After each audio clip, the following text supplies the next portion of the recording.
Hello everybody, MegaZardX here, back at it again to give you another very exciting video. And for today, we recently got the news that Forza Horizon 5 is coming over to the PS5, slated some point in the springtime era.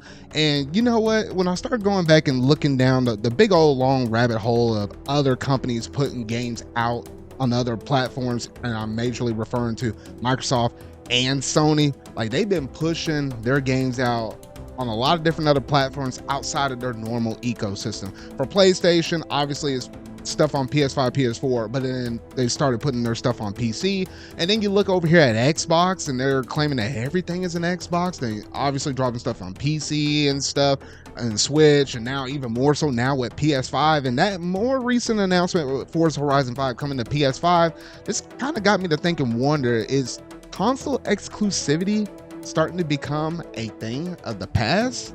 I don't know. So I don't know what direction this video is going to go on though, but I got to ramble on a little bit though, but you might as well buckle up though, because who knows how long this one's going to be though. But if you hadn't already done so, make sure you're going to hit that like button, go ahead and hit that subscribe button and that bell to stay up to date on all things video game related I feel like talking about and discussing. And if you want to support the channel just a little bit more, then feel free to hit that join link down below. But without any further ado, let's go ahead and jump straight up into this video.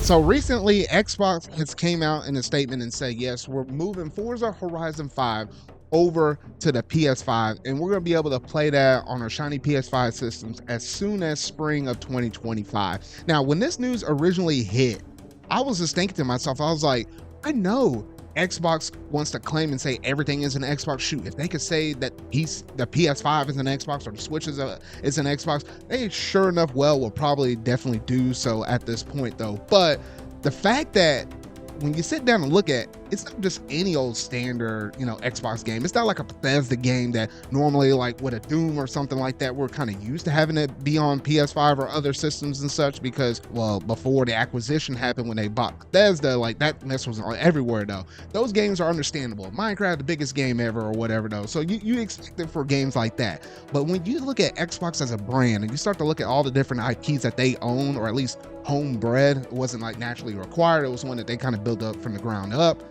When you think of Xbox, you think of three major players. You think of Halo being their quote unquote mascot, you think the Forza series, and then you also think about Gears. And the fact that they included Forza, I'm like, wait a gosh dang second though. I'm like, I knew that there was a good chance that they could put one of their big three on some other platforms though, but I didn't think it would necessarily come this soon. Mind you, if you think back in 2024 when they made that first original announcement and said, hey, look, we got 4 games coming out to different platforms, and at the time those Grounded, Pentiment, then you had over here High Five Rush and also Sea of Thieves.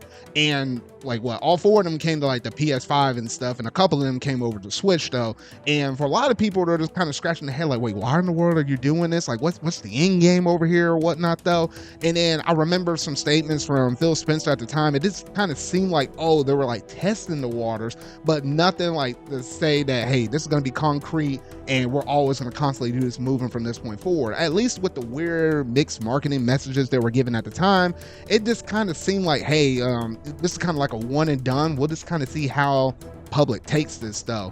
And then I remember at the time when we were about to be on the distant horizon for having Indiana Jones release for the Xbox console and such and PC, I think somebody made that statement say, hey, is Indiana Jones also going to come to the PS5 or some other platforms? And they basically said something along the lines like, hey, we ain't got no comment at this point though, or it didn't seem likely, or as of now there's no plans for it. Lo and behold, before you can even get to the launch of Indiana Jones, because that game came out in December of 2024, before that launch they said, oh, just a reminder, we're putting that game out on the Xbox and PC and such, like what we normally do. But for your PlayStation fans out there, we're also going to put it out there on your console of choice in spring of 2025. So it seems like they kind of pivoted and reversed from it as well though. So I was like, oh, okay. Well, I guess I don't know if Xbox is on the same page or whatnot though, but it seems like they're just kind of pretty wishy-washy in terms of like their PR statements and what they say is going to happen, and then I don't know if internal plans are changing or something like that. But it just seems like they're just all over the place in terms of like their weird mixed marketing campaign, especially that one where they say like literally everything is an Xbox though, and then this kind of makes you think it's like, well, what's the point of even having an Xbox? Like we managed to get like some brief financial updates from Xbox, and they always keep reporting that almost every time that they have one of their reportings, they're reporting that 20 to roughly about 30% is a console drop off from that time in like a previous year though. And it just seems like the percentages keep going lower and lower and lower. I just wish that they managed to put out statements saying, hey, how many consoles we actually have out there actively on the market. I am very curious to know that number. I know the PS5 is blowing them out by like a country mile, probably selling them to at least for every one Xbox Series system, whether it be an X or an S, probably 5 PS5s are selling at that point though. But it just kind of makes you think, if Xbox is putting all their games out on PS5, Nintendo Switch, when the Nintendo Switch 2 happens to hit the market as well, you know good and well they're going to wind up putting some of their games up on that system as well. And then obviously PC, mobile, your mobile PCs like your Asus ROG Ally, your Steam Decks or whatever though, then what is the strong incentive for you actually going out there and buying an Xbox system? I'm just saying. That's just Xbox on one side of the pond though. But then when you look over here at the other side, you also have the PlayStation, and for PS5 and stuff, for the most part, they always stayed in their ecosystem, almost similar to Nintendo. But here recently, obviously in the whole generation of the PS5 era, they've been putting their games and moving that stuff over to PC. Your God of Wars, your Horizons, like all the Spider-Man games and such are over there though. And that's been kind of rubbing some people off the wrong way as well. It's like, well, you're kind of used to getting these big major exclusive titles for a PlayStation, and that's the reason why you'll be buying the PS5 though. And I still feel like a lot of people that still buy the PS5 over an Xbox Series console is mostly getting it as their default third party system or whatever though, because like you have to own one or the other to play most of your third parties, assuming if you're not in the PC market. Like if you don't have a PC yourself, or you don't like playing on PC in general though, you got to pick one of these two major camps, because one or the other usually gets all the third parties. And I think for most people default over to a PS5 or just a PlayStation in general though.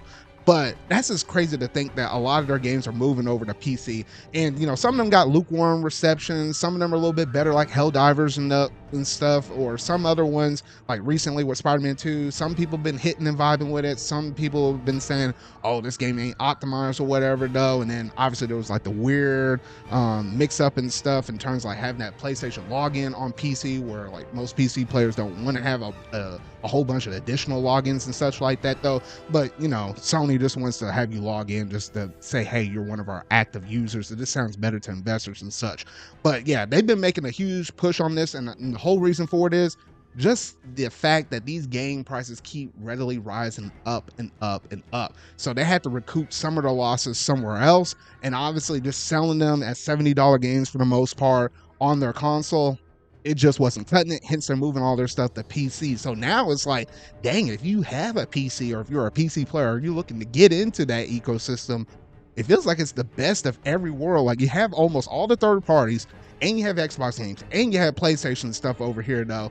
And it's like, there's really not really a reason to have an Xbox console, or more so the fact with PlayStation. Granted, yes, if you're still one of those people that really love to play on consoles, then yeah, you're probably going to still pick between one of the two though. But there's really not a reason for you to pick Xbox over PlayStation. The Xbox is going to move all their games over though. But then you look at the third major person, that being Nintendo, and I feel like for the most part, Nintendo is going to ride or die on their exclusive. They're the only one out of the three major publishers that are saying, hey, look, if you want to play your Marios, you want to play your Zeldas, or Fire Emblem, Kirby, whatever though, you're going to have to play it on one of our own console systems. The Switch, we know that the Switch 2 is looming on the distant horizon. Ain't no way that Nintendo's putting a brand new Mario Kart 9 on anything else, PC or whatever though. And I think one of the reasons why you'll never probably see it on PC is because, like, look, we know how protective Nintendo is in terms of, their IPs and such, and we see them shut down numerous fan projects. Like, the modding scene in the PC market, man, oh man,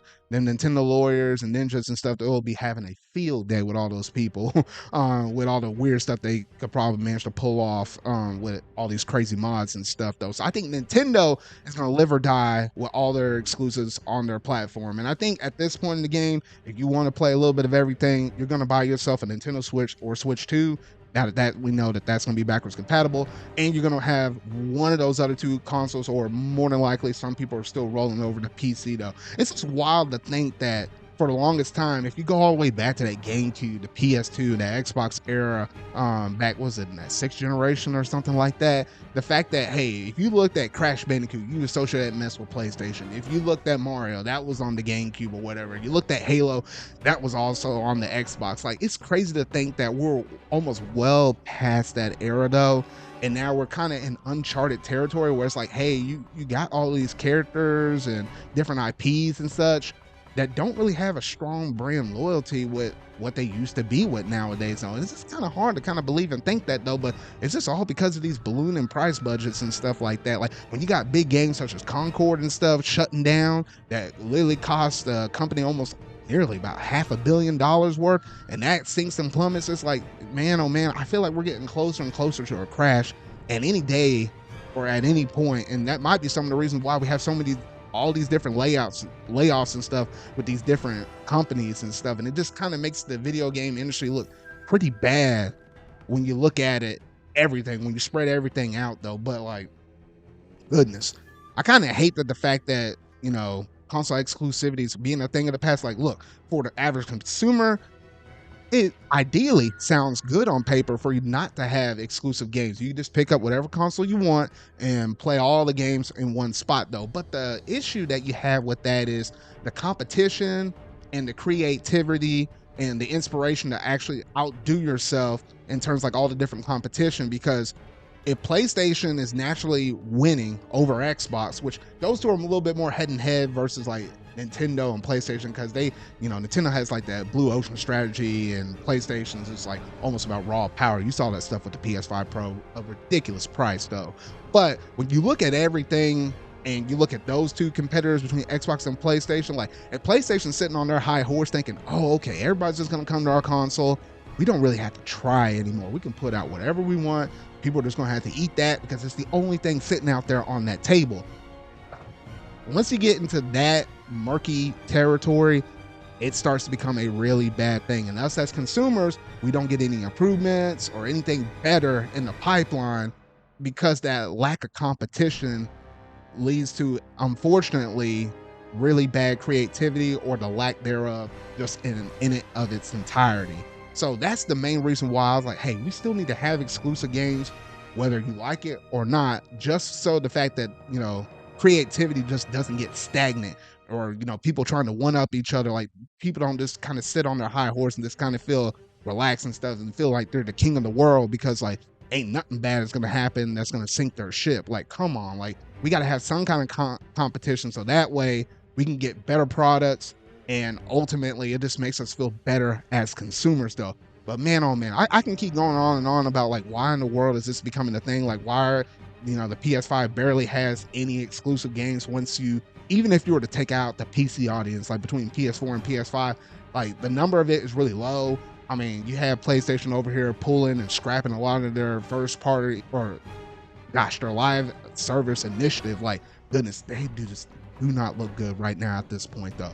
All right, I'm just gonna end right here. I can keep ranting on and on and on, but I think I said my piece and try to wrap this mess up, though, because I guess, well, in a decade now, we might be looking back at this scenario with the PS5, Xbox Series generation, and the Nintendo Switch era and be like, you know what? That was the last good time that we somewhat had some decent games coming out on these systems. Before now, anything is like, it's just on whatever console you pick or choose, or shoot, if consoles are even a thing anymore, who knows? Like, we're probably not even gonna have physical media at that point. It just might be all digital. Who's to say, though? I'm going to end it right here, though, but y'all got to let me know down in the comment section down below what all do you think about potentially console exclusives coming to an end. Do you agree with it? Do you think that that's not necessarily going to be a thing, though? Or do you feel like we're just in the end times though? But I'll just love to hear all your thoughts down below though. But that's gonna basically do it for today's video though. But if you hadn't already done so, make sure you're gonna hit that like button, go ahead and hit the subscribe button and that bell to stay up to date on all things video game related I feel like talking about and discussing. And if you're curious to want to support the channel just a little bit more, then feel free to hit that join link down below. But that's gonna do it for today's video though. So remember y'all, until where video I make next. See y'all.